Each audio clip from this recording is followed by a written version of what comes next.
confirmation that I am live.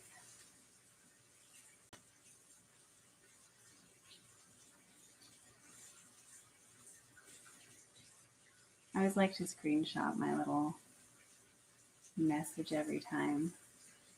So if you wonder what I do at the beginning, that's what I'm doing. So I can post it on my Instagram story later. All right, guys. So must admit, it feels like it has been almost a lifetime since last I saw you. I always feel a bit bashful getting started in this moment with this time having passed. But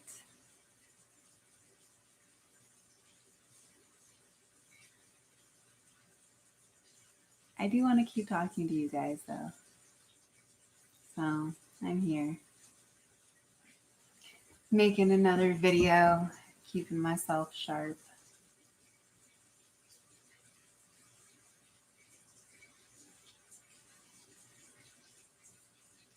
It's been rainy today, so that's one reason why I have rain sounds going. I don't know if that's too distracting. Maybe I'll turn it down a little bit. Maybe a little bit quieter is better.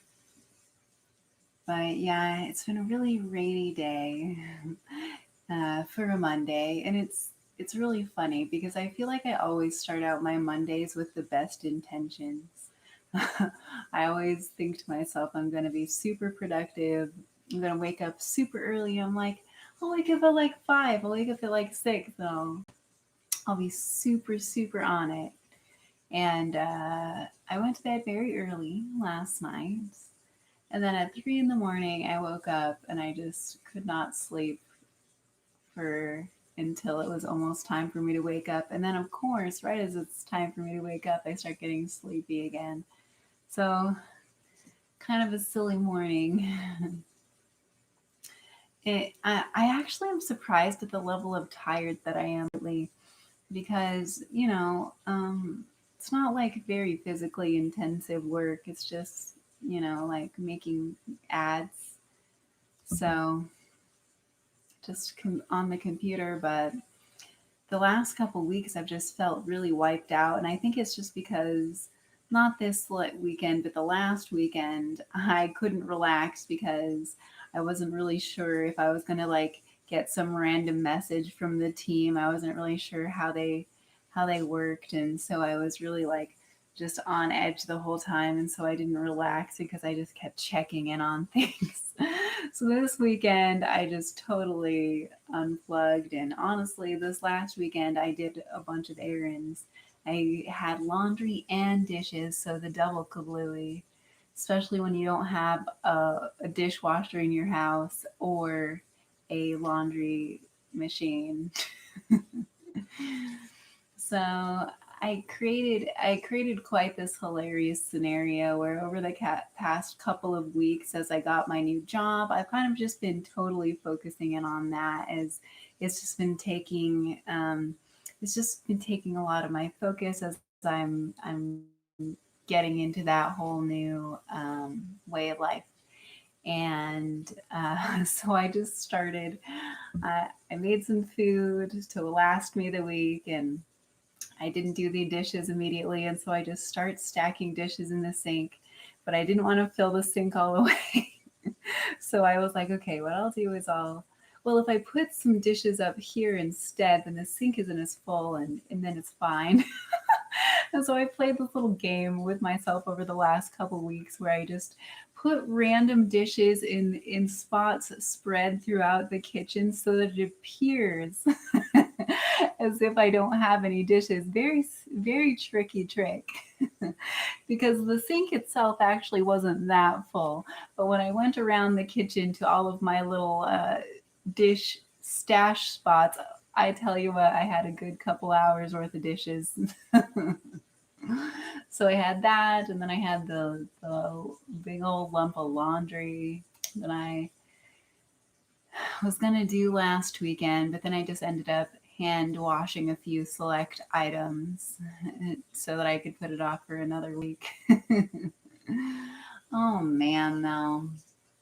Oh, I had that moment where my favorite moment after you do laundry is when you make your bed. You wash your bedding, you get it all nice and crisp and clean, and then the moment, that very first moment where you climb into bed after it's all freshly made and it just smells so good and it feels so nice. I don't know what it is, but for me, that's like one of my top feels ever.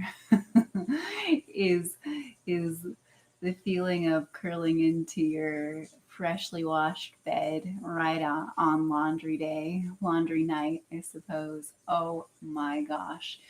And it smells like fresh detergent, and there's just something about the quality of the fabric. Mm, love it. So got that moment Saturday night. Um, and it's funny because I actually tried to save it for myself. I was like, maybe I'll just sleep on top of my bed, and then that way tomorrow I'll still be able to get to save the fresh feeling. But after a couple hours of that, I woke back. I woke up and I was just like, oh, never mind. I'm just gonna crawl in right now, and then just snuggled in there. It was so good. Anyways, yeah, laundry. The one good bright spot about laundry day is that you have really fresh laundry after that. uh, I wouldn't hate laundry day so much if I had a washer in my house. So that's something I'm looking forward to in the future. Definitely on my to-do list for the next place that I live. Um, yep. Let's see.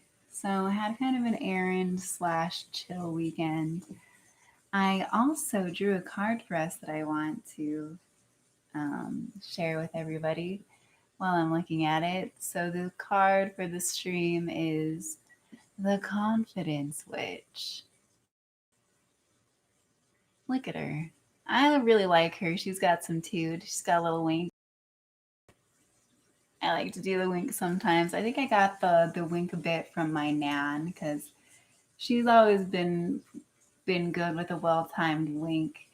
She's really good at like the just like real quick subtle ones though. I always like to ham it up a little bit when I wink. So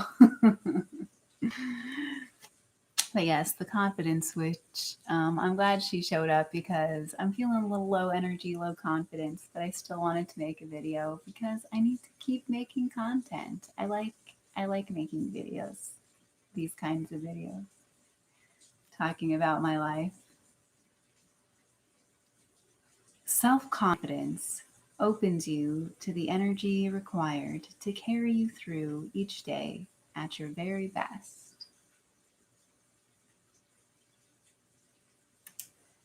I have been feeling my very best lately, I gotta say. I've been in this limbo zone for so long where the pandemic put me in this situation where I wasn't sure about my old jobs or when or if I was going to be able to go back and if I even wanted to go back to certain positions and whether I would just kind of have to at some point. Um, but I got to a moment where I was really free falling for a second and I knew I'd have to figure something out real quick. But it's funny because I find that usually when I really focus on something, it tends to work out, even if it doesn't happen exactly at that moment, because I have applied to so many jobs over the past year because I've been trying to like level up my money life. And in the meantime, I've been making content because that's something I've always wanted to do. And, I got a few bites here and there, but I just really wanted to make sure that if I was going to get something new, that it was something more what I was looking for, you know.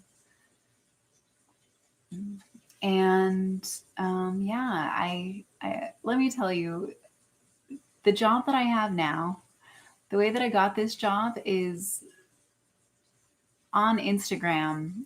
I got I got handed an Instagram ad for a company, an advertising company, looking for like copywriters, and I'm like, well, okay. Normally, I'm a little bit skeptical about the stuff that you find on Instagram, but there was something that just seemed kind of legit about this ad for some reason. So I clicked on it just to look a little bit further, and I read, and it looked very much like past clients that I've worked with before. Even I worked with a web design company for a while. Um, that it their company reminded me a lot of like what I was reading on the page there. So I was like, and they were talking about, you know, the company and yada yada. Work with this team of freelancers. Here's what we're about. And I remember reading that and just being like, yo, dude, I'm totally about that stuff too. I would be perfect for this team. I remember I read it and I was just like, oh man, I would be perfect for this. I would really be perfect for this. This is exactly in my wheelhouse. I have experience in doing this exact kind of stuff.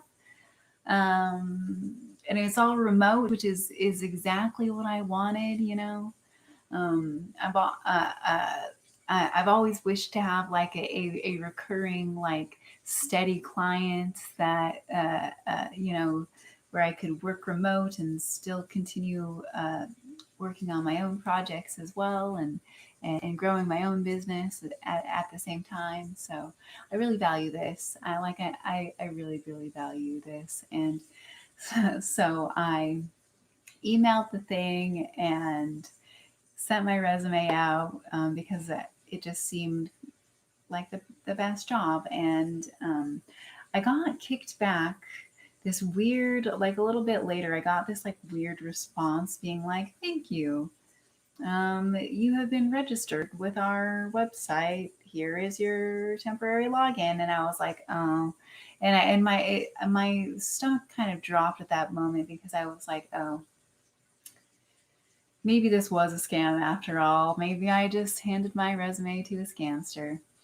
But uh, then, but I was, so I just kind of dropped it for a couple days. But my brain just kept like tugging at me and was like, go check on, you know, maybe it wasn't a scam, you know, maybe look into it a little bit more. So I double checked the website and I was like, I don't know, this just seems legit. You know, this seems like a real person running a real advertising company looking for real freelancers, you know. And so I went back to the email and I noticed that the email response had come from the email that was listed on like the contact with the guy. So I was like, okay, well, maybe I'll just send this a little email. Maybe I'm supposed to log in or something to continue the interview process. Maybe this is like a content mill type of situation, which isn't really ideal. I've written for content mills before, and I mean, I guess you can get some experience that way, but it's really not a great system if you want to like not burn out. I um, so I was like, well, maybe this is a content mill or something like that. I was like, well, they've already got my email, so I might as well see what this is about. So I just kind of sent a little reply to that little automated message I'd received, and it just said, "Hey, um, I got this email from you. I wasn't sure if uh, I was supposed to be logging in somewhere to continue the interview process. I didn't see anywhere to log in on your website, so I just thought I'd send you a quick email and just see what's going on." And to my surprise, he actually a human person actually did respond really quick and was like, "Oh, yeah, thanks for pointing that out to me. I'll see why it's doing that. Yeah, tell me a bit more about you. Send me your, you know, some samples and stuff." So I was like, "Oh boy." Excellent. So I sent some samples and, you know, my website and all this stuff, and I was feeling real positive about it. And I was like, yes, okay, response good. This is real. Okay, feeling good about this. And then he asked for some more samples, and or oh no, he had already gotten no, I can't remember, but he asked me for more samples at some point in our exchange. So I sent him a bunch more samples, and he asked me a different question about if I had to knew how to do some social media ad stuff. To which I responded that I hadn't really done that before, but that I looked up the process and like I've admin pages and I've definitely have some experience running social media stuff. And then after that, I just kind of didn't hear from him again, and I was like, ah, dang it, I was like, well, maybe he just found somebody else that was more what he was looking for, or who knows, or maybe he's still looking. Um, but my plan is I was actually going to maybe try and reconnect to him later. I was like, well, it's okay because I had sent one more response like, hey, blah blah blah blah, just checking in. Have a good weekend. Bye. And he just didn't respond to that. So I was like, okay, maybe I messed up. So I was going to try again maybe later, but I was looking into other options, for myself, including potentially like doing Uber or Uber Eats or something like that. If I really had to get down to it. I was thinking that was like my way backup emergency plan for just in case. Um,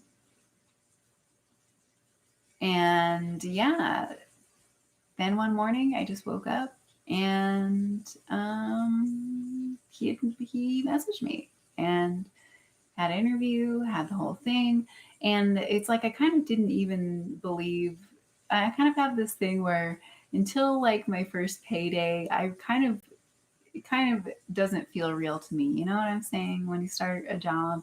So I was kind of in that weird limbo zone. Plus, I've had clients in the past that have just plain not paid me or had payment issues or stuff like that. So there's always this part of me that's like, okay, what if I'm just, putting in all this effort for no reason? Um, that didn't happen though. In fact, he was very, very good. He was quite proactive about the payment scenario, which was quite nice, quite a nice change from what I'm used to. So I'm really grateful for that. And yeah, it's like the past few weeks have just been this blur where I just have been so intensely focused on learning the new system and the new client and trying to get some campaigns figured out. And today I finally did it. I finally was able to go through the whole process and got a couple more ads schedules, a couple Facebook ads schedules. Um, there's one that got started last week that actually some leads, so that was encouraging because I was afraid. That one was kind of a test one that we kind of did just to like he's got a whole system and a way that he does it, so that I'm kind of helping both implement and like test, beta test and build certain organizational aspects of. So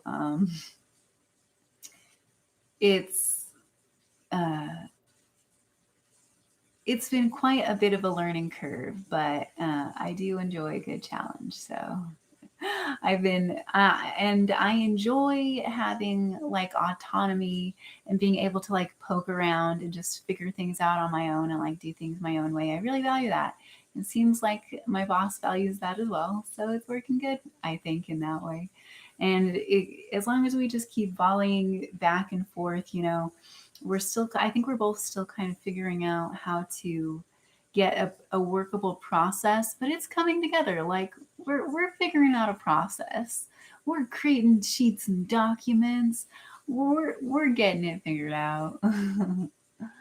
And yeah, so that's been my last what I've really been just focused in on. And uh, like I said, I can't believe how exhausting it's been. But then I think about like just the level of stress and pressure, just mental pressure I put on myself, where the past couple weeks is pretty much any moment I'm just like thinking about it. And even on the weekends, I'm still like thinking about like the projects and things like that. So uh, I, I, I really love having projects and things like this to do. It's yeah, in a lot of ways, I feel like very suddenly, like one of my dreams really did come true. And it's like I've just been hanging on and holding on. And yeah, I I don't know. I was kind of asking the universe. I was like, universe, this has been a weird year. I'm trying to create this new kind of life that I've been dreaming. And I was like, will you please just help me find a way, to keep living it. Find a way, if I could just find a way to keep living the project driven life that I've been living, then that only, with more money, then that was what I was hoping for. Yeah. And you know what? I really focused myself. I just focused on that goal specifically, and I just put myself into that, and I just hoped or just knew or just that's all I just really allowed myself to think about is that I would figure something out that direction and it would work out. And yeah, it was just super unexpected. Like I woke up that morning and I didn't expect that. And yeah, I I was so happy because I knew that that was what I needed to do. So, I did want to talk about a couple of funny things where, as I've been stressed out throughout my job, this I wrote a couple notes of stuff so that I don't forget any of the things I specifically wanted to tell you guys. And so the past couple of weeks, I find these moments where my brain just hits this overload moment and I just am non-functional and it's like too much overflow, cannot focus, cannot do. And at that moment I just am like trying to like make myself do and just oh man, it's just that this sticky molasses moment where you're just feeling like you're stuck in it and you're trying to work through it and it's almost like you get more stuck in the goo as you go. So I found a nice remedy solution that has been working out quite well. Since the weather has turned nice recently, I found that um, I go sit out. There have been a couple times where I've just been like, oh, what do I do? What do I do? And I was like, I just need to do nothing for a moment. And so I've been going and I've just been sitting out on my balcony, just. And one thing that I like to do is I kind of like to just put my head, arms and my head over the edge, and I just like to kind of dangle. I just kind of look over the edge of my balcony, you know, just kind of like that. Just kind of look at the world below. And so I think I told you guys a little bit about the squirrel experience, how there's been like a squirrel that um, called itself home. And I found that it's definitely more than one squirrel that's calling this place home at this point. I don't know. I can't remember if I think I did show you guys last time that the squirrel like pooped. There was a squirrel that was like running and jumping around all over my balcony, and it was really hilarious. Actually, I do not know what was going on, but it was I was getting a kick out of it. And so I go over there after he left, and there's just a little poop sitting right there where I normally hang out, you know. And I was just like, thanks, guy, rude. You're not claiming this balcony. I pay to live here, dude. You're just a visitor to getting free bird feed from the neighbors. I found out. I discovered that's why all of a sudden there's quite the influx of birds. I've got to put my hummingbird feeder out soon, I think, because last spring it was and summer and fall it was so nice to just have a constant visitor pool of hummingbirds. It made me very happy. I loved it. Anyways, and now I've got all kinds of other birds, like all of these birds with like red plumage on their heads, these gorgeous birds, like little poofy red-headed ones, and then there are these other sleeker beaked red-headed ones. I mean, I guess they both have beaked, but you know what I'm trying to say, like squat beak versus spiky beak. and so and they've been hanging out on my balcony too. Sometimes they come sit on my table and it's real cute. Anyways, um, it feels quite joyous on my balcony in this apartment lately, I must say. And today it felt quite joyous as well. I had this really beautiful moment, even where I I had just finished up scheduling my second campaign for the day, and I was just kind of relaxing. You know, it's kind of it's late evening, and the rain has stopped at this point, but still really cloudy, and I'm just and I it's warm and my balcony doors are open and I can just hear these birds just chirping, just this call right outside, and they're all just it's just this call over and over and over again, and it's so loud and so beautiful, and I can hear all of the birds in the distance chirping as well. They're all so happy that the rain has stopped. And I sat there just totally blissed out. Just the lighting looked amazing. The soundscape was unreal. My work felt satisfying, and I was proud of what I had done today. And I just sat there just totally blissed out. And I was like, wow, this is what heaven feels like. Maybe that seems dramatic, but seriously, like this is heaven to me. This is exactly what I wanted from my life, you know, is a life with a beautiful flow and with beautiful moments just like that. And I was just so happy. I was just like, wow, this is so, so lovely. This is exactly who I've always wanted to be. Yeah. And that's the big thing that I've been realizing lately is it happened just like all of a sudden, very suddenly. It's like the coin flipped, and all of a sudden I'm the person that I've been striving to be. It's like I put forth all of this effort, and I was partially there, and now it's like I'm really there. It's like I almost can't quite believe it, honestly. Uh,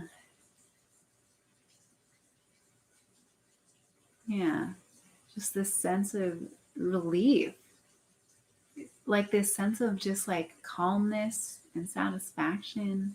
it almost feels foreign, you know, and especially with the past year where I've just been so constantly on edge for so long, to have this like piece of stability in this job that actually makes me feel really proud and happy, you know, that makes me feel like who I want to be, who I've always wanted to be. Yeah. I feel so incredibly lucky.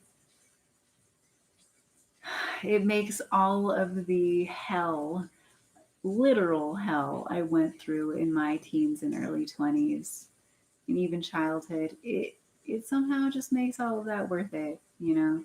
That moment this evening of just total bliss and calmness and beauty and joy and happiness at the state of my work and my life. Like, wow, you know,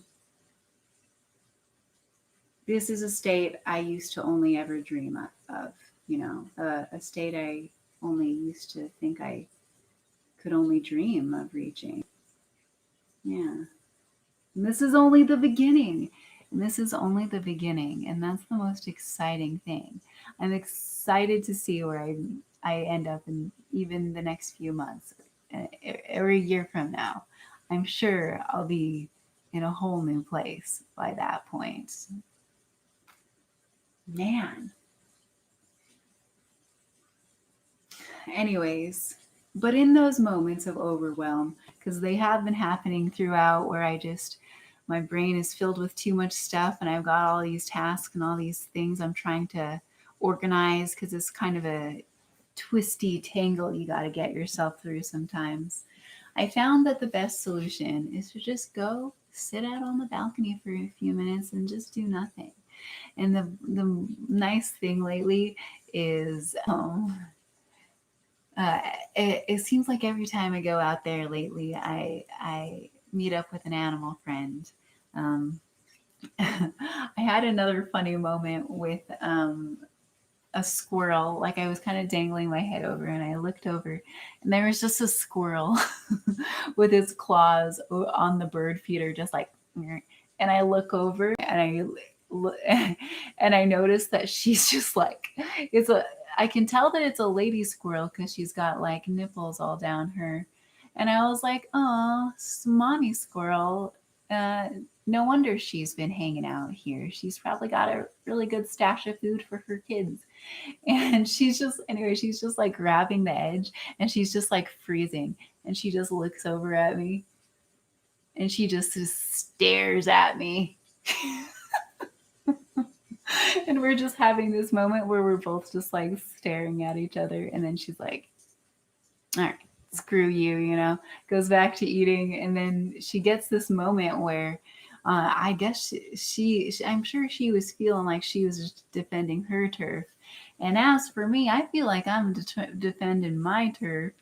You know, I'm like I said earlier, I pay to live here because she starts getting all like antsy about it and like chirping, and I'm like, oh, I'm not trying to bother you. I'm just admiring you. You have your snack, girl.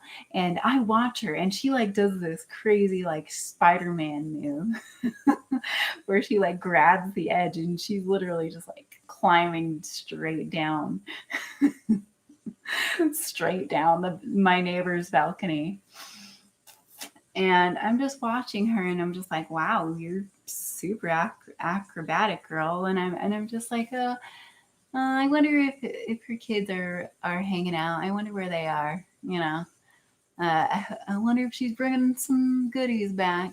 And so I have this moment where, so like I said earlier, I'm just dangling my head over, and I'm just watching her crawl down the balcony, just really enjoying the moment, just being like, wow, how amazing! You know, nature's so crazy, and I got such a close up view of this amazing feat of agility. And as I'm just admiring this mother squirrel, just being like, wow, you know, I'm so glad that we're able to create such a nice home space with this mother squirrel here. And she's I'm watching and she's like down below me at this point, and she stops right directly below where I'm dangling my head over, and she stops. She just takes a piss and walks off. And you know what? The fact that it was, maybe I would think that it wasn't personal if she had chosen a different spot, but the fact that she stopped directly below me and chose that spot to have a pee made me feel like, okay, that was a little personal, I think. And so I just was like, oh, here I was admiring you and you pee in my general direction. Which reminds me, I had another moment. It was months ago. It was like a year ago even, where I had just got back from grocery shopping, and I had gotten out of my car, walked around to the other side to go grab my bags. And as I'm walking around, a squirrel literally pees on me. I wonder if it was the same squirrel, because there's like a tree above the area. Anyways, and all I gotta say is I'm glad that it peed on me while I was on my way in instead of on my way out. So I'm just like, what's with this like squirrel pee situation? So I look down there and I'm like, oh, you pee in my general direction. And for a moment, I was just kind of like thinking about the territory and everything. And then I was like, you know what? I pay to live here, and I was like, she doesn't get to claim my balcony.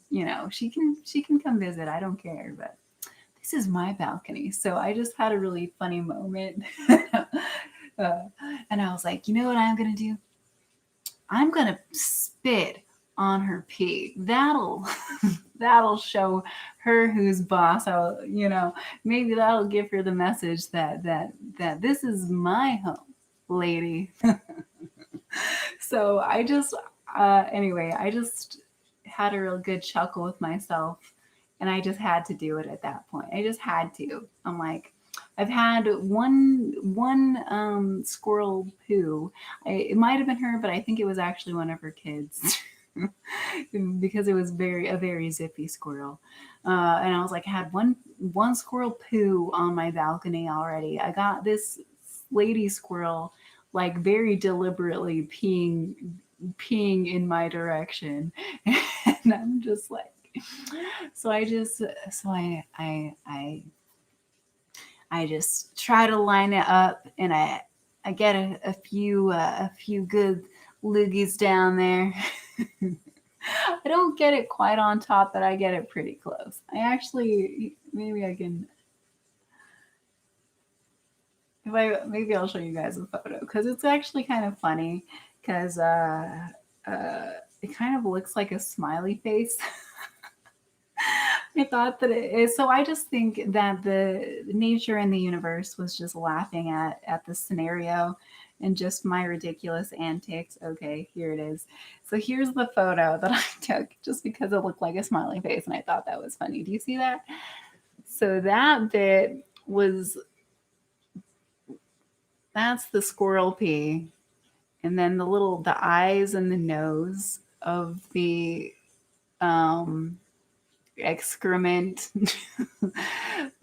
face uh, was my spit. As you can see, I did a pretty good job aiming, right? I mean, that one, the nose, that was the last one, and that one was so close. But anyways, super mature. I tell you what, though, I did feel a lot better after that. After that, um, I went back to what I was doing. uh, and yeah, and I felt much calmer and much better. And I had a good laugh. I had a good laugh at myself. Oh, and I made sure she was watching too. So she got the message. She got the message that I wasn't about to let her claim my balcony. Okay. Stop trying to claim my balcony, squirrels. I pay way more to live on in this apartment and use that balcony. Okay, than you guys do.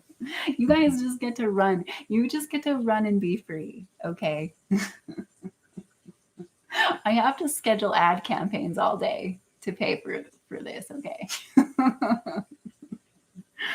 Anyways, let's see. So that was the antics with the squirrel. Um, yeah, or squirrels.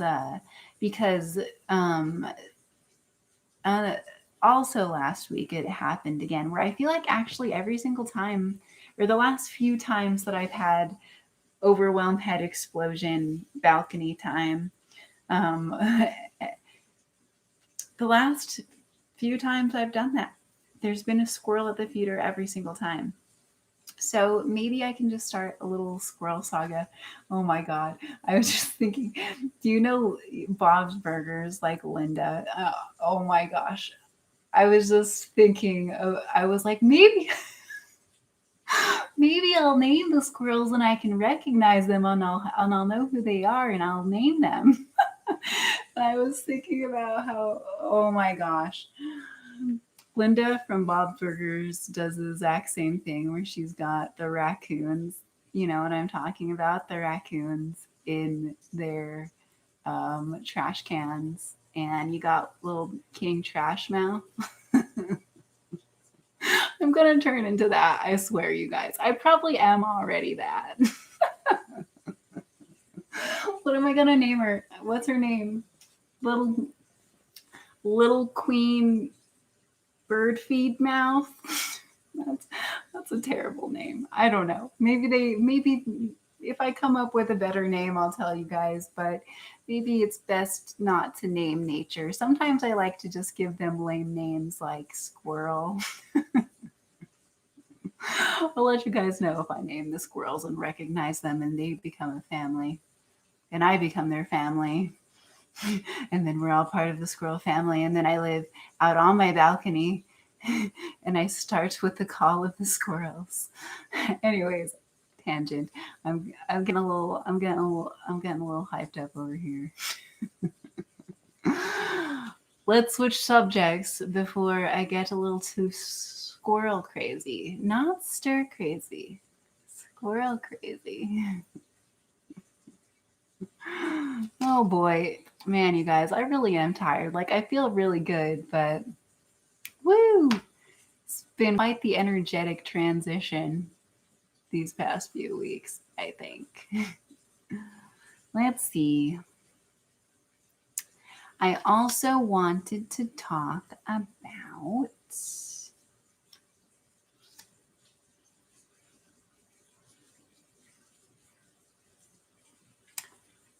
I wrote myself notes and then I'm like reading one of them and I'm like, what the heck does that mean? I thought it was very clear what that meant. And now I'm like, vac spirit? Vacuum spirit? What are you trying to tell me here past me?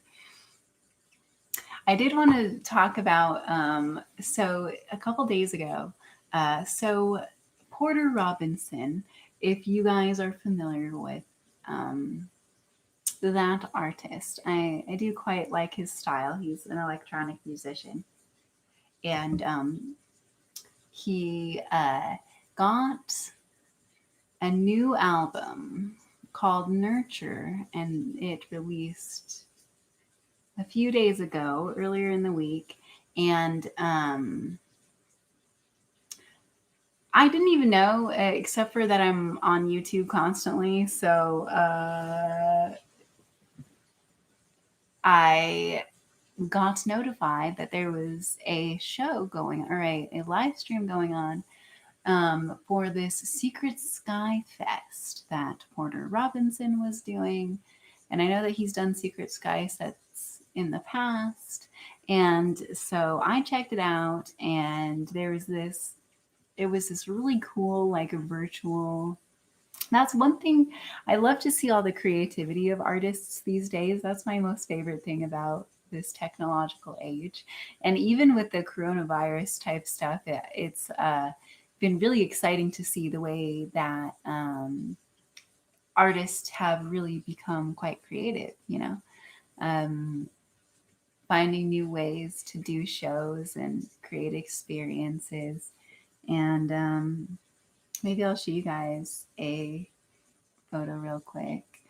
Um, but yeah, it was basically like a video game type environment.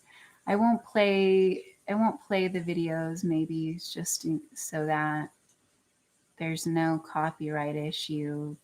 But yeah, maybe you can see that though.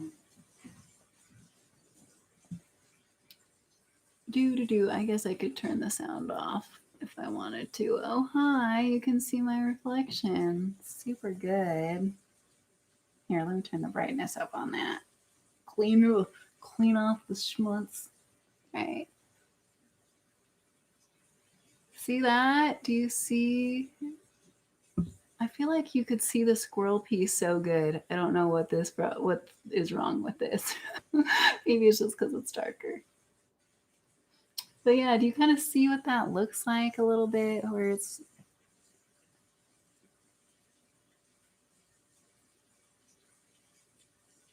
maybe I will show you guys a video and just a little bit of a video and just like turn the sound down so that do you see that? You see, that was like you walk up this hill and then it says welcome to Secret Sky. You see my character? I went back and forth between whether I wanted to do the minty green or the pink, and I went with the minty green just because I thought it was nice. Um, and the exact shade of pink that is my favorite anyways. So but yeah, do you see? And they kind of had like a screen going on that you could go walk up and check. And they had a few different like environments that were kind of cool. Do you see? There's Porter Robinson doing his thing. Hmm. Did I take a photo of Cube World? There were, like I said, there was a few different areas that were kind of cool. Um, there was one that was like, here's like one that was kind of like this staircase that like leads up to like this balcony. This was like a really cool, awesome experience. I thought this was a whole experience. And do you see all the billions of tabs I have open? I was gonna close all those before I started the stream, but then I was like, ah, it doesn't matter. No, I should have.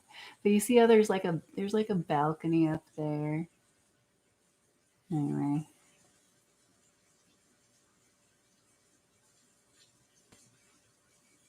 let me go to Cube World really quick. And then there was like this kind of crazy Cube World. Maybe I didn't take any. Did I not take any photos of the cubes?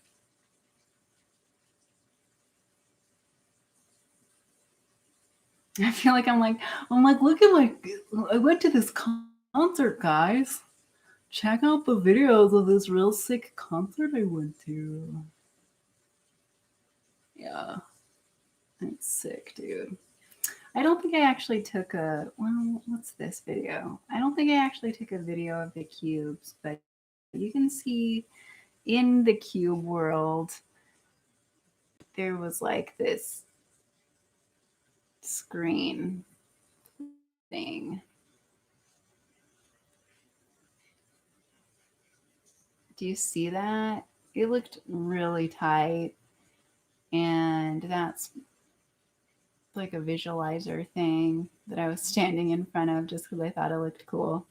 And yeah, that's actually Porter Robinson doing his thing. It's just all you can kind of tell right there where it starts to look a little more. But yeah, there's some really cool. It was really cool. It was a very cool concert, and I feel like there've been a bunch of concerts, like digital type concerts, that I have been to over the past year that have been like a lot of fun and even just cool.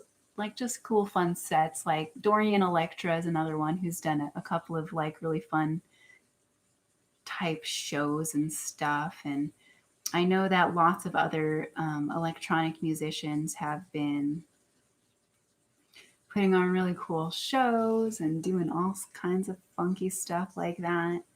Anyways, let's see. I wanted to talk about that. And I also wanted to say that Porter Robinson's new album, Nurture, is two big old thumbs up from this girl. I freaking love it, man.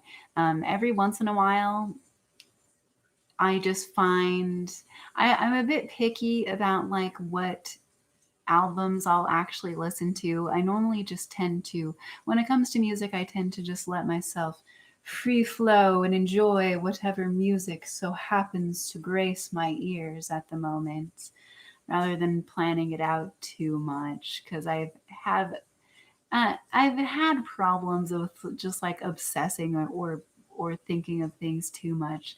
So these days, and I feel like another problem, not problem, but another just narrative from growing up is I I I recognize that everybody had their favorite albums and their favorite stuff and I had stuff that I liked too, but I don't know.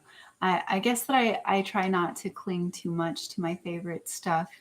Um, it could just be because I felt like the stuff that I liked, people always like didn't appreciate, and so I would always appreciate everything that everybody else liked, but I never really felt like people appreciated my stuff, which was hard for me. And so then I think that's probably where that began. But I'm actually glad that I don't really obsess over favorite stuff like that because yeah, I like that I attach my identity to my own works instead. You know what I'm saying? I don't know. Not, I mean, that's fine. Like, if people are allowed to attach their identities to what they want. But yeah. I just know that in the past I have had problems with attaching myself to things too much, you know, and symbols and ideas. So it's something I've tried to move away from. And I feel that I'm rather picky with like whole albums and stuff, anyways. So I kind of like to just pick and choose songs here and there. So that's kind of the habit I got into over the past several years, where instead of necessarily like listening to albums all the time, and I just found myself having a very different experience. And when you listen to electronic music, I think that actually works with the experience because it's kind of a free flow as you go type of thing, anyway. A lot of the time, especially if you go to like a rave or a show or something, it just feels like you're just living with the music, you know. It's like the music is there as the experience in the moment. It's not about everybody like singing along to the same songs that they all know. It's about feeling it there in the moment, you know. And I think I like that better, generally speaking. But Porter Robinson's new album, Nurture, I can definitely see myself just. That's one of those albums you can just put on and listen to the whole way through, and it just hit repeat, and it's just satisfying, you know, and it's just nice.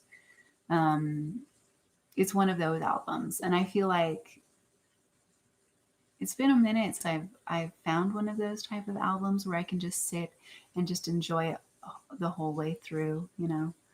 So I suggest it if you guys are into that kind of thing. It's he's kind of developed his style at this point where this album's very, it does have almost a popish element to it with that little bit of that. It's hard to pinpoint electronic genres, but I think I've always felt that Porter Robinson's got a little bit of that like future bass-ish sparkle, with, I don't know what else to call it, to be honest. But the album's got a little bit of that sparkle and some popish elements, and it's just very smooth going down. So if you like that kind of electronic stuff, then I suggest checking it out. Also, the concert was very awesome, was very good. Um, Porter's set was great, and Rez went on before him, and her set was great too. Um, yeah. So yeah, really good show. Let's see. I wish I could remember what Vac Spirit meant.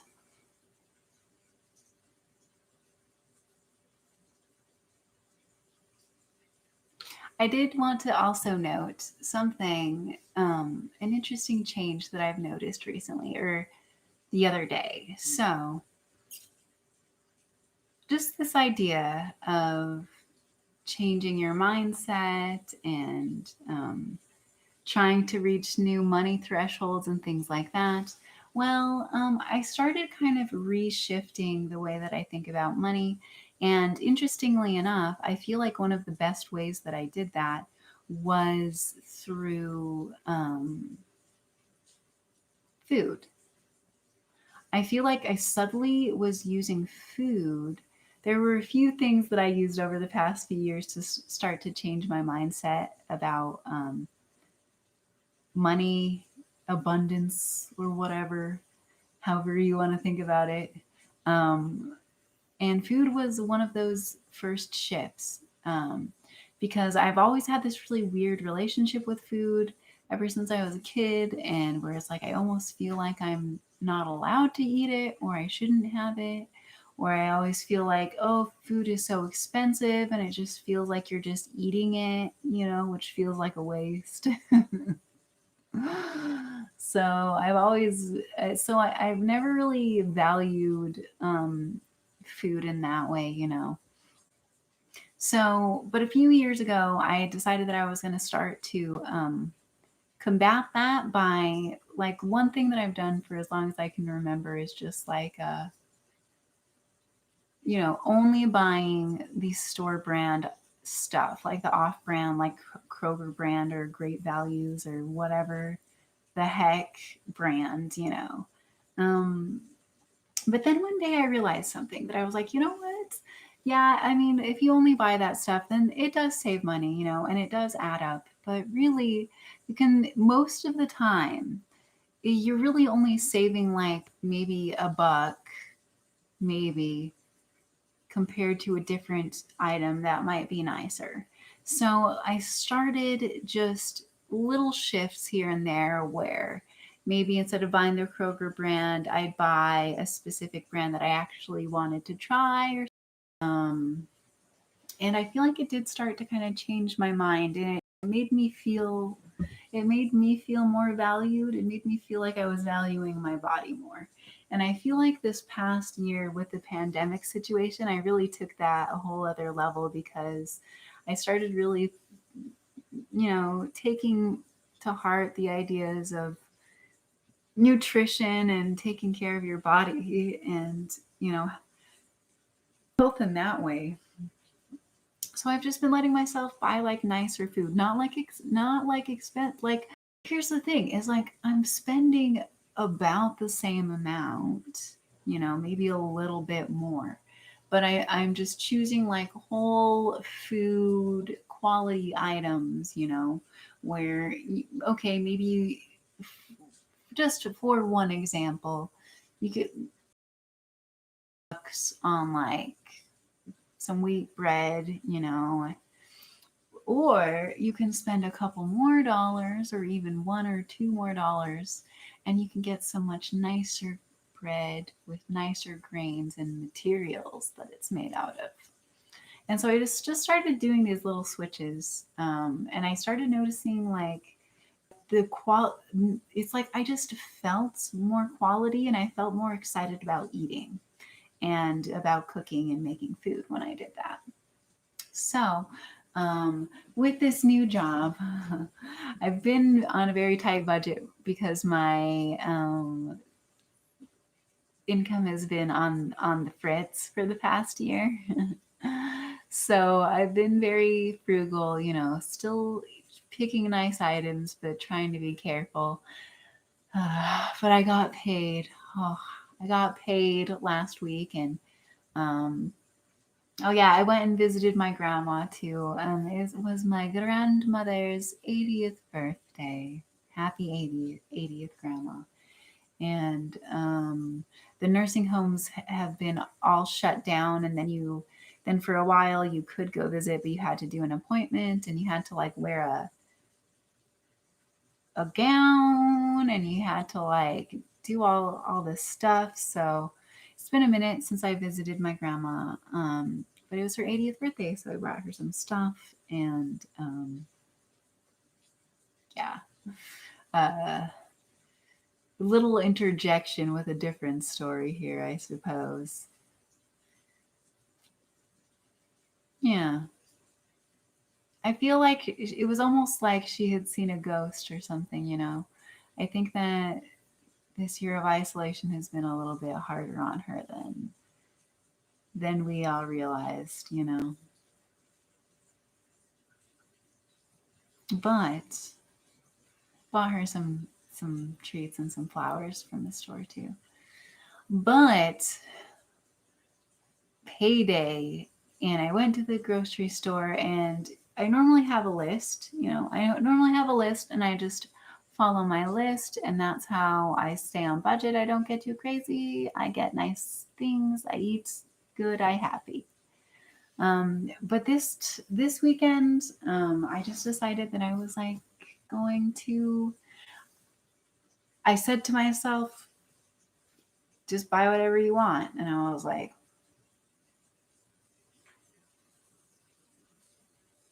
just just go to the store without a list and just like buy stuff. I mean, don't you think we get a little crazy? Like, do it, man. Just buy whatever you want.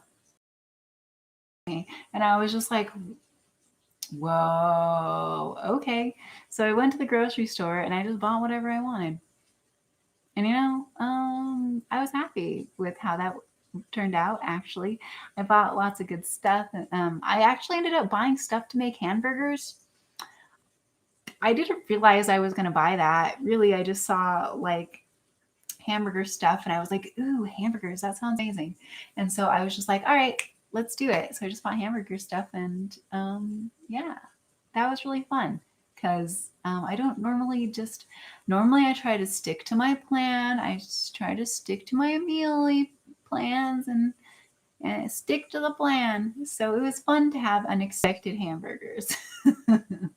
I didn't know I was gonna pick that. I had no idea. And yeah, and I picked a few other fun items that I just didn't expect, and I didn't even think about the price, and I just picked what I wanted, and it was really fun, and it was really good, and that felt really, really nice. And yeah, it's just little things, little things that you just have to appreciate. And I'm really grateful that I was able to just go to the grocery store and buy whatever I wanted. Anyways, back to my grandma though. Oh, it was, I don't know. It was really good to see her, but it was also really hard, you know. And I felt so sad because she was so down on her parents because they haven't had any of the salon people there. So she hasn't. So her hair's just been growing, and she doesn't like it, and so I just tried to compliment her, and because she felt so bad about the way she looks, and you know, she's like giving her stuff away, and because she's just anyways, more ideas of death. I It's like I can't get away from that theme lately. And I don't know. I don't know. I don't know what I'm going to do to help, but I'm going to try cuz I think that she doesn't have people that she can like actually talk to very much. So, and that actually appreciates. She gave me some. It's funny because I brought her some pork rinds and some flowers for her birthday because that's what she likes. And she ended up giving me some things. Here, let me show you.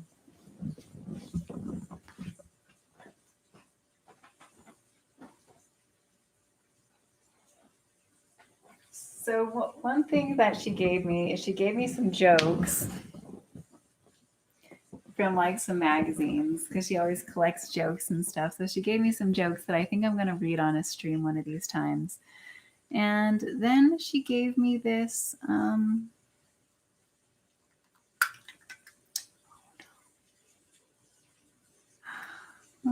She gave me this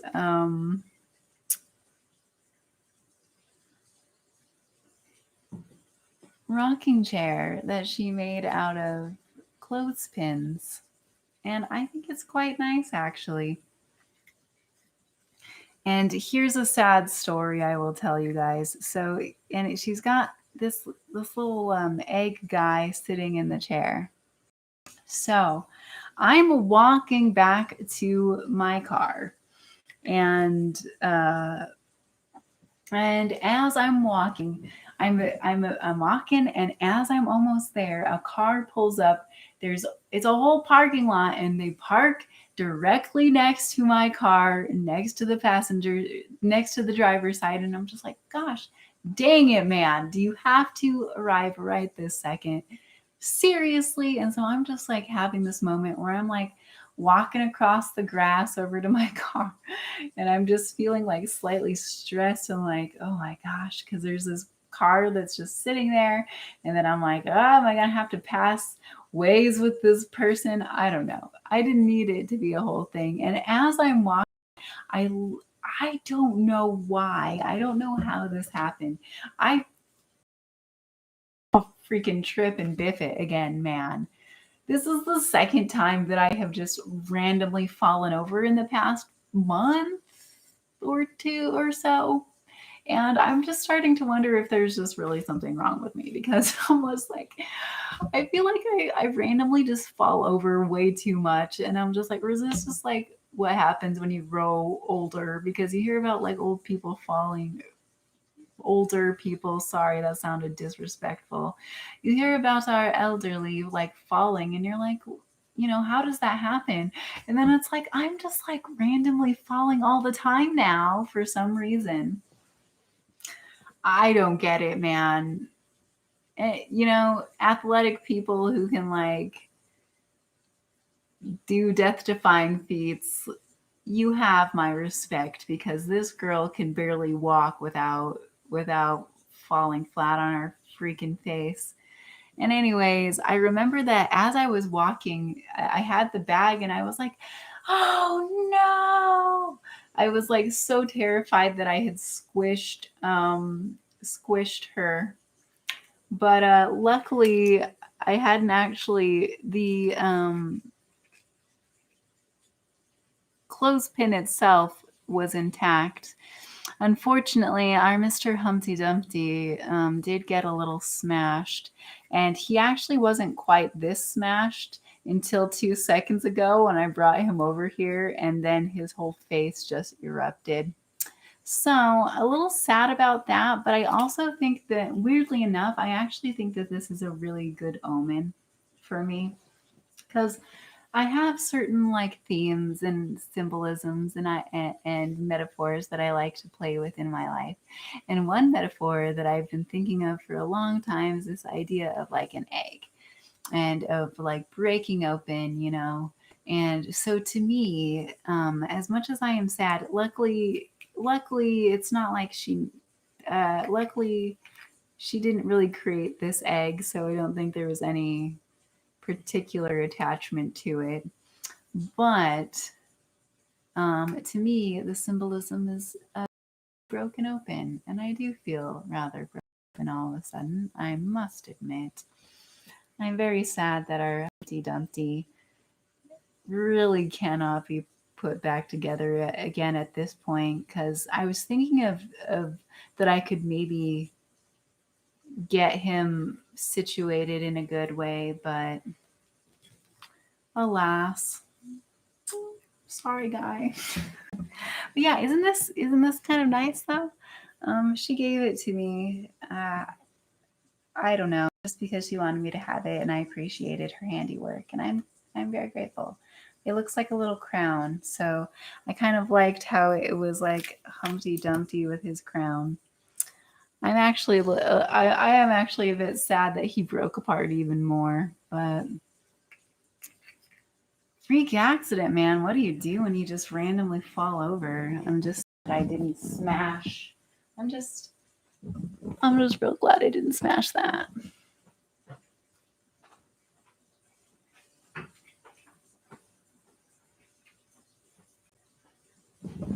Anyway, so yeah. I think one of these times I'm gonna read some of those jokes for you guys though, because that will be fun. I think to hear my grandma's sense of humor. She's got a real kooky sense of humor. You know. Yeah, I love her. She grew up in the 40s and 50s, and she had a real rough life.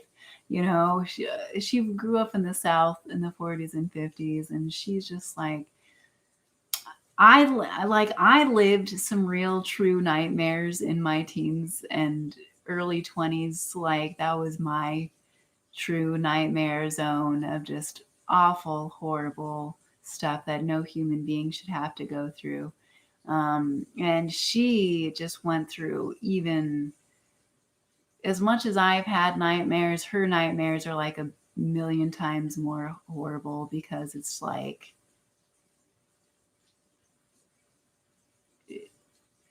just southern, it's just some southern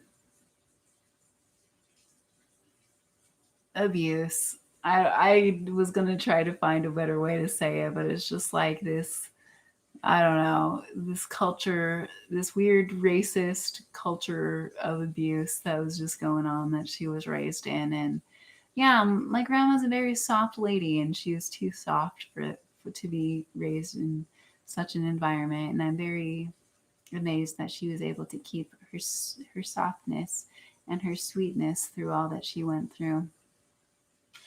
So yeah, she writes poems and stuff as well. I've been thinking of ways that I could maybe share her art, because maybe if she could share her art with the world, because I can see this creative side of herself that would like to share the things she's created with other people.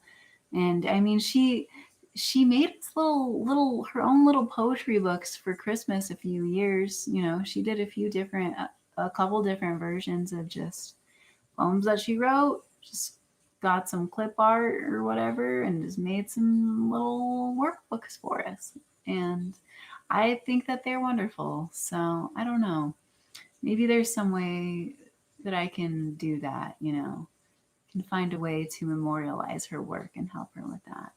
And maybe if I help her with that, she'll feel her spirits up, you know, because I think that sometimes, like, I don't know if non-religious families ever have to deal with this kind of uncomfortable stuff, but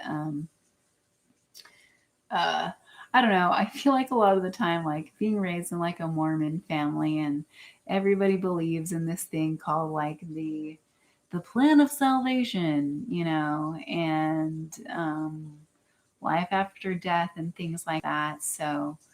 Um, so I guess when they feel like it's their time, they're not really afraid to tell people, you know what I'm saying? Because it's just like, oh yeah, I'm gonna meet up with God soon. So she just kept kind of dropping hints that she's like, oh, I'm giving stuff away, you know, for the time that it happens. And she was just kind of like hinting. And I was like,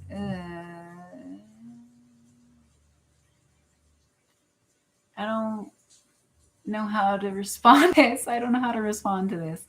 Um, because I texted my mom about it afterwards, and I was just like, I'm a little concerned about grandma. She was like talking about, she was like, she gave me a couple things and was talking about how she's gonna start giving stuff away when her time was near, and I was just like, so I'm concerned. And my mom was just like, oh yeah, your other grandma kind of did the same thing, and she still stuck around for years. And I was just like, I mean, I guess we need to be able to talk about these kinds of things, but it's like, oh my goodness, like, because I don't know. My mom was saying that my grandma thinks that her time will be within the year. And I'm just like, that great. I'm so glad that you told me that detail. I mean, I don't know. I guess I kind of am. But then at the same time, I'm like, if that's true, then that's rather a burden of knowledge, isn't it? But it might not be true at all. I don't know. I personally think that she's just because she's got a lot of spirit, my grandma, and I just think being isolated and just, accepting the fact that, certain elements of her body probably aren't gonna get better. I just imagine that's really hard, So I'm hoping that maybe once things open up and maybe I can help her too. Maybe she'll feel like she has like a reason to live again. Anyways, uh, I laugh because I have to. I laugh because I have to. All right. Because I think things will be okay. Yeah, I think things will be okay too. What does vac spirit mean? Vac?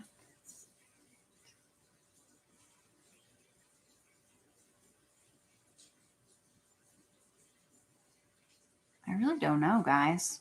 So I might not have anything else to really say, really.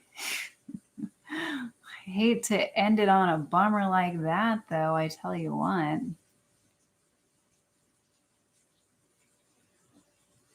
Ah, that's what it is.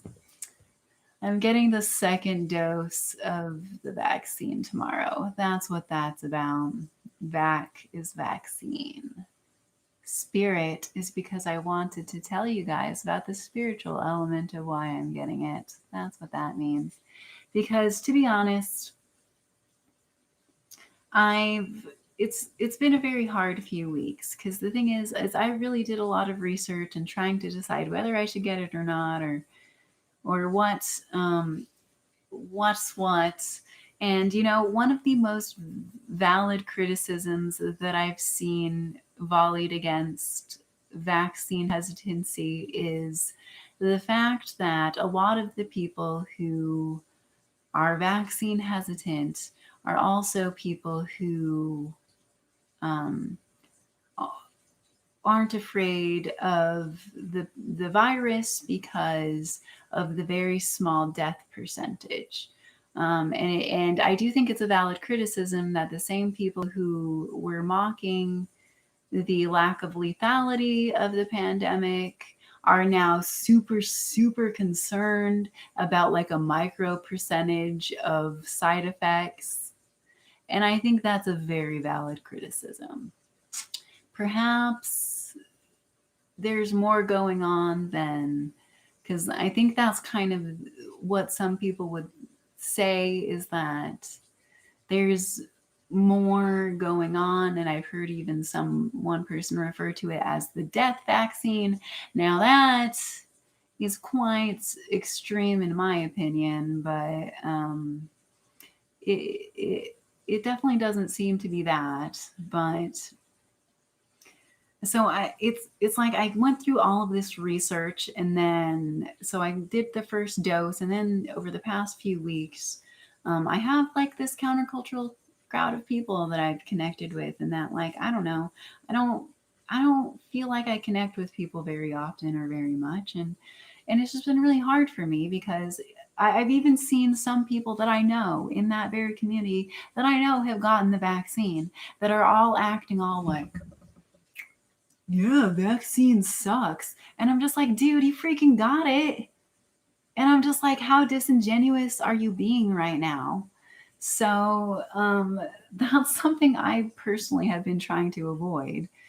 You know, so it's like I really did a lot of research and just to determine that, like, look, okay, yeah, the thing is like, and here's another thing that I didn't talk about last time I talked about it is I was a literal experiment, you guys.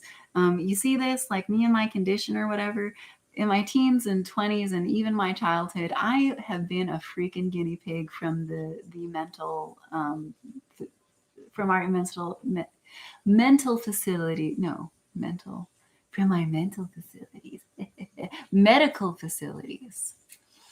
No, I haven't actually had any experience in mental facilities. Maybe you think I should, but no, medical facilities. Because I've the medical system I've been through ever since I was a kid. You know, I used to get like random infections and stuff when I was a kid all the freaking time, and and then with my hair situation, I've gone through so many trial things, you know. And then there was a period of time in my early 20s where for a good couple of years, like every single month or almost every single month, I would go to the doctor and I would get hundreds of injections in my scalp to try and get my hair to grow back. It's excruciatingly painful. It was a horrible process and it did not work. All it did was it kind of messed up my hormones. So, but the thing is I didn't have money to pay for my procedures. So the only way that I could get treatment is if I did experimental stuff. So I was a literal guinea pig for my early 20s. And so I know what it's like, you guys. And so this is one reason why I was super hesitant to start with, is because I've got this like trauma of like feeling like an experiment. And then I've got all of these people being like, oh, it's a test, you know, we're being test rats, you know.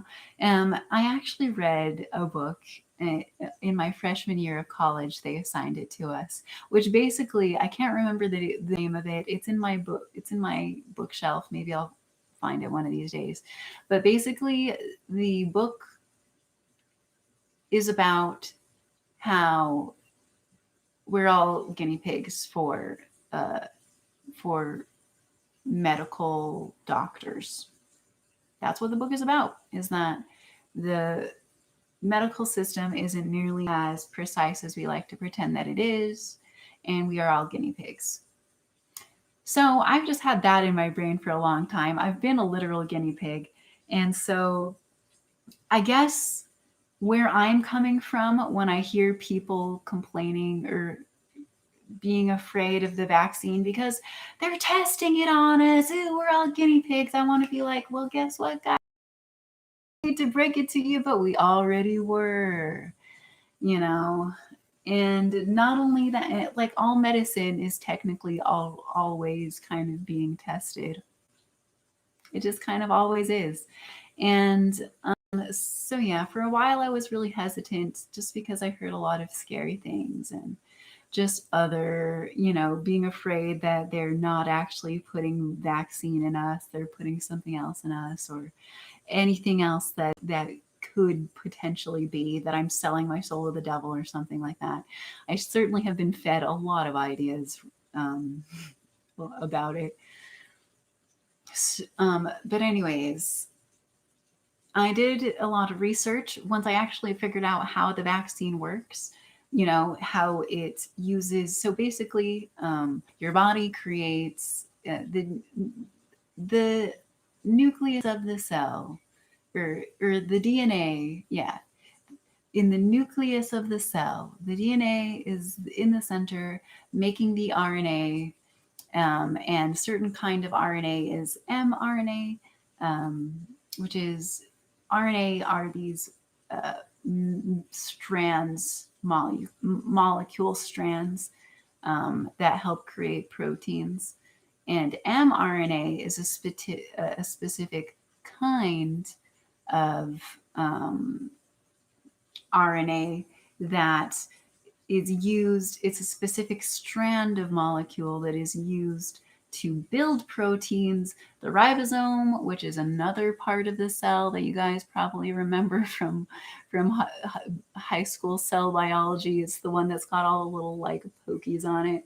The ribosome takes the mRNA, it reads the information on that strand, and it creates a protein from it.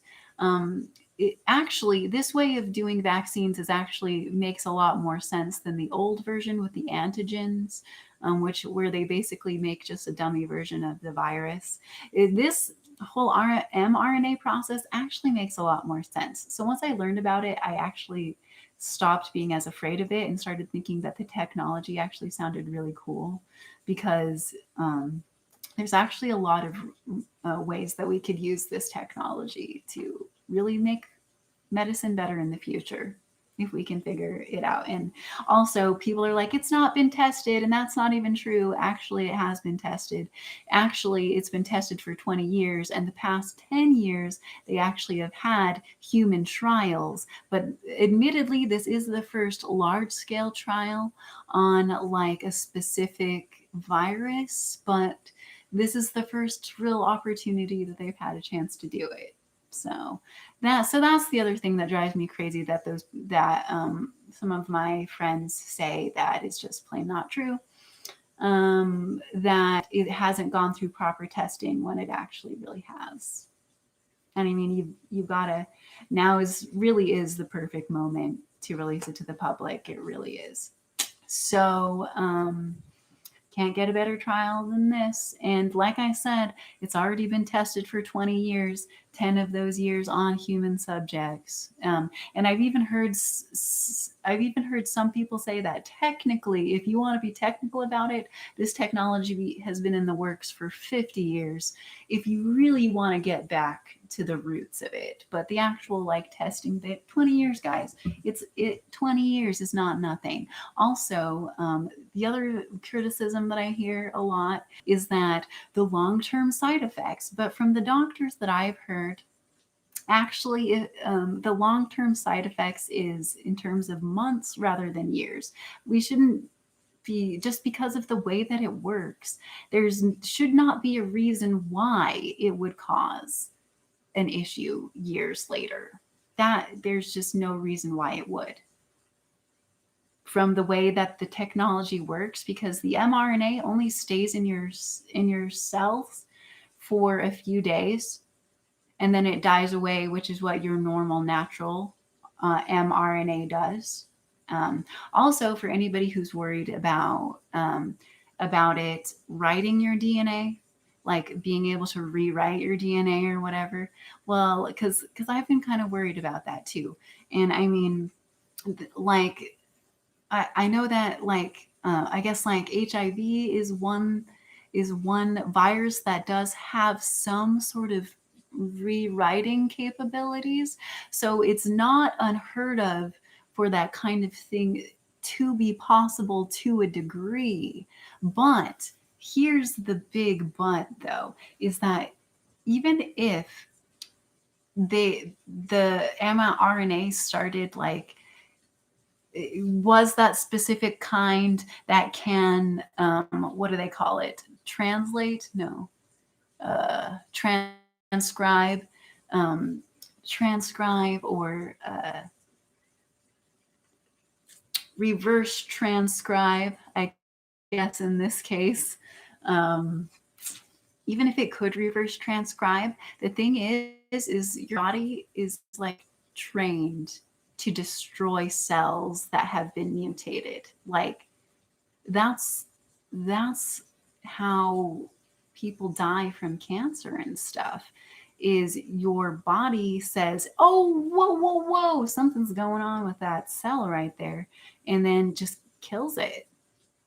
So anyway, another that the whiteboard doctor that I think told you guys about last time was the one who told me about that too. That hey, if you're worried about your cells being reverse transcribed, which isn't even something that we know how to do, that it's like something that doesn't even really ever happen ever, you know. And except for, like I said, with like he did bring up like the idea of like HIV, but even that, it's only a partial reverse transcription. It's not like it totally changes everything. And so that's another one of the criticisms, one that I hear a lot, that I can respond to in that way. um, Yeah.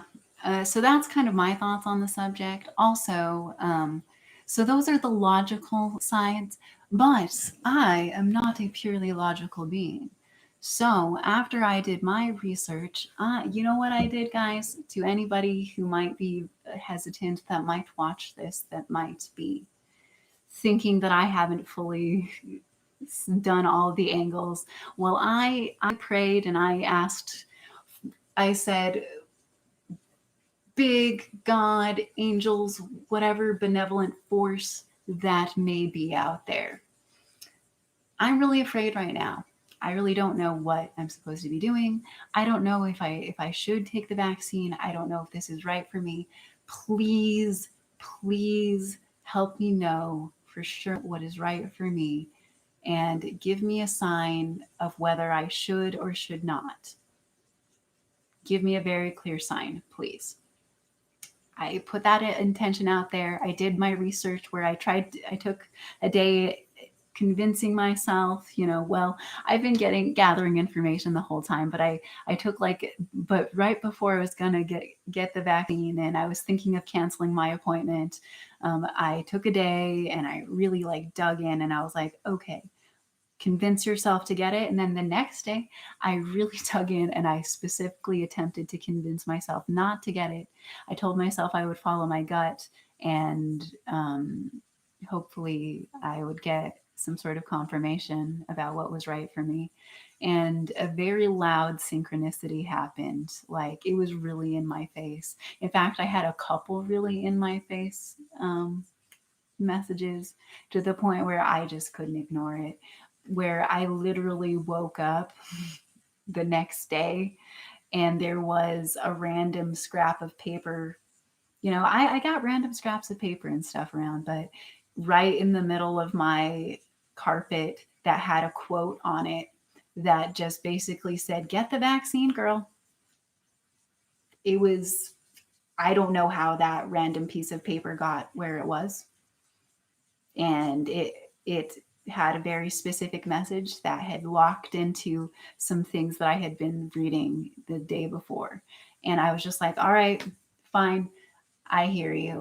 I guess I'm getting the vaccine. And then when I went to the place, I told myself that I was going to listen to my gut and see how I felt. And I felt very calm and very at peace about the situation. So, anyways, the contrast of the peace of just going through with it, compared with the fear of not, I think was kind of another answer in and of itself, um yeah, where I'm trying not to move the way that fear moves me. And I had this moment where I was like, all right, so it's an experiment. So it's an experiment. Then I choose to be a part of the great experiment. And I made that decision wholeheartedly, knowing what it is. And I'm not afraid. And I personally don't think other people should be either. But make your decision for yourself. Anyway, I didn't realize I was going to end this stream so intensely. But I am glad that I got that off my chest a little bit, because, yeah, I've had a really rough few weeks dealing with just a lot of fear and uh, people making me feel very bad about my decision. And it was a thought out decision, and I think I'm safe. And I think if other people want to make that decision, they're safe too. You know, should we have been forced to make that decision? I don't think so. I would have chosen to not, given the choice. But with this scenario being what it just is what it is. Yeah. And I still think that it's far more likely that this scenario is a bunch of bumbling humans. As I said in the chat of a conversation recently, of a few conversations recently, I think it's far more likely that it's a bunch of bumbling humans just taking advantage of a situation and trying to make an unnecessary situation look official rather than, I don't know, things that are particularly sinister. I could be wrong though. Who knows? Certainly not me. All I know is that I'm signed up for a second dose tomorrow and um, I need to be ready. uh, yeah. It's funny because I feel like I'm in this position where if I say that I get it, I feel like I'm virtue signaling. But then if I were to say that I not get it, that would also feel like virtue signaling to me. So I don't know. I just kind of feel like in public, I'm just going to kind of keep my vaccine status to myself personally because I don't think it's anybody's business as much as everybody seems to think it is these days. You do you, I do me. I love you guys. And I hope you're feeling a little more happy these days because I know I am. And I hope I wasn't a little too intense here in the end. Yeah. I'm glad that I verbalized that out loud because I've really only typed it out and thought about it in my brain.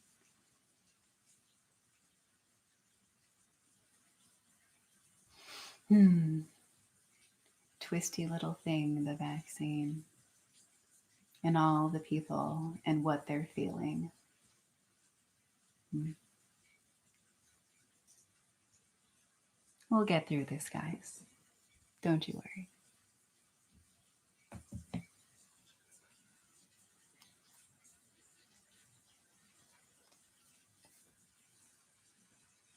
Until then, keep following what you're following.